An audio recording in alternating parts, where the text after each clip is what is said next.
Tahun lalu, Samsung Galaxy J5 adalah salah satu ponsel favorit saya. Meski hadir dengan spesifikasi ala kadarnya dan terlihat meragukan, ternyata ponsel tersebut mampu memberikan pengalaman pemakaian yang menyenangkan. Terus, apakah seri tahun ini, yaitu Galaxy J5 2016, mampu memberikan kesan positif yang sama?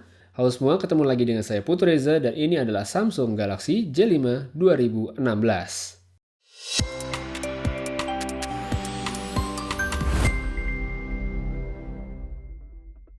Sebelum masuk ke reviewnya, pertama saya mau ngasih sedikit unboxing singkatnya. Dari desain kotak, versi 2016 ini tampil lebih ramai dengan banyak gambar dan keterangan fitur di depannya. Untuk isi sendiri, kamu akan mendapatkan unitnya, lalu ada stiker NFC untuk fitur S-Bike, manual, earphone, kabel micro USB, baterai, dan juga tentunya charger. Dari segi spesifikasi kunci, berikut ini saya sebenarnya cukup kaget dengan Galaxy J5 2016. Gimana nggak, sebagian besar spesifikasinya sama persis dengan J5 tahun lalu, tapi memang tetap ada beberapa peningkatan yang akhirnya cukup membuat saya puas dengan ponsel ini. Hal pertama yang menurut saya menjadi lebih baik adalah desain. Dibanding versi tahun 2015, J5 tahun ini punya bentuk yang sebenarnya tidak jauh berbeda, namun dengan sedikit perbaikan. Sama-sama berwarna putih seperti yang saya review tahun lalu, versi 2016 tidak lagi punya finishing matte pada cover belakangnya, namun kali ini dengan hairline brush finish yang biasanya ada pada ponsel premium.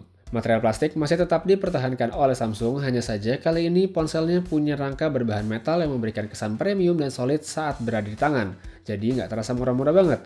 Ukuran perangkatnya juga oke, pas di tangan dengan letak tombol-tombol fisik yang khas Samsung. Hal positif kedua yang saya sukai dari J5 2016 adalah layarnya.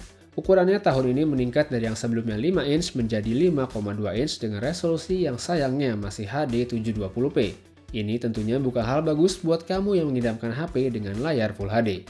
Namun walaupun demikian, saya pribadi tetap suka melihat layarnya berkat panel Super AMOLED-nya yang enak banget di mata berkat saturasi dan kontrasnya yang baik. Visibilitas saat dipakai di luar ruangan juga sangat bagus dan nggak bikin mata susah untuk melihat layar. Lanjut ke hal positif ketiga dari J5 2016 adalah performanya. Seperti yang saya sebutkan di awal video, spesifikasi yang ditawarkan cukup bikin kaget untuk HP dengan harga yang mendekati 3 juta rupiah, sehingga wajar banyak yang bilang overpriced. Tapi walaupun spesifikasinya terlihat rendah, ternyata sekali lagi J5 2016 ini tidak mengecewakan karena mampu memaksimalkan Snapdragon 410 berkat kombinasi software dan hardware-nya yang optimal. Soal kecepatan, ponsel ini memang bukan juara, tapi selama saya pakai sekitar 2 minggu, berbagai macam aktivitas yang saya bebankan seperti browsing dan akses ke media sosial bisa diakomodasi dengan baik. Kemampuan bermultitasking antar aplikasi juga dapat dilakukan dengan cukup gesit berkat RAM 2 GB-nya. Performa untuk dipakai bermain game juga mengalami peningkatan dibanding tahun lalu, meski tidak signifikan. Tapi paling tidak, game seperti Mobius Final Fantasy bisa saya mainkan, meski ya itu tadi, nggak bagus-bagus banget. Kenyamanan pemakaian juga semakin bertambah berkat baterainya yang awet, dan ini adalah poin plus keempat untuk J5 2016. Berbekal kapasitas 3100 mAh, ponsel ini punya waktu standby yang selalu tembus 20 jam.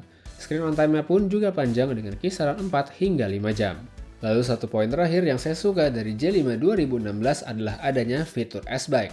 Fitur ini emang gak banyak dibahas, tapi buat saya yang sering bepergian dengan sepeda motor, ini cukup berguna.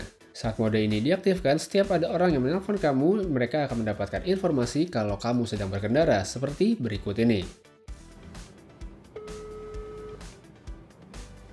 The person you're calling is riding a bike and has activated the Samsung S-Bike mode. If your call is urgent and you want the person to stop and take your call, press 1.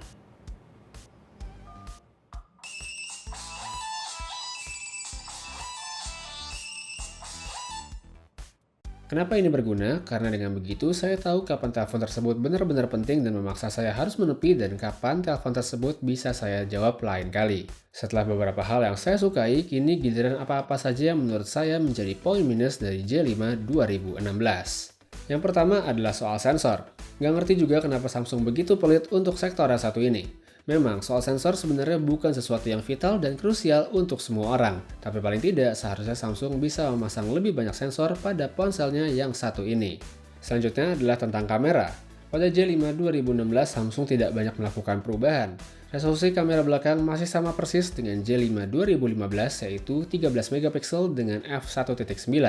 Sedangkan untuk kamera depan masih sama, yaitu 5 megapiksel, cuma dengan aperture yang lebih lebar, yaitu 1.9 juga seperti kamera belakang. Mode foto yang disediakan sekilas terlihat sudah oke, tapi kalau kamu teliti baru sadar kalau Samsung tidak menyediakan mode HDR pada J5 2016 ini. Mengecewakan. Buat hasil foto kamera belakang, J5 2016 ini tidak menghadirkan perubahan yang signifikan dibanding pendahulunya. Sedikit peningkatan pada sharpness ada, tapi tidak terlalu tampak kalau tidak dicari. Intinya, nggak banyak yang berubah. Sedangkan di bagian depan, foto selfie-nya cukup terang di kondisi low light meskipun secara detail tidak bisa dibilang bagus, tapi yang penting terang.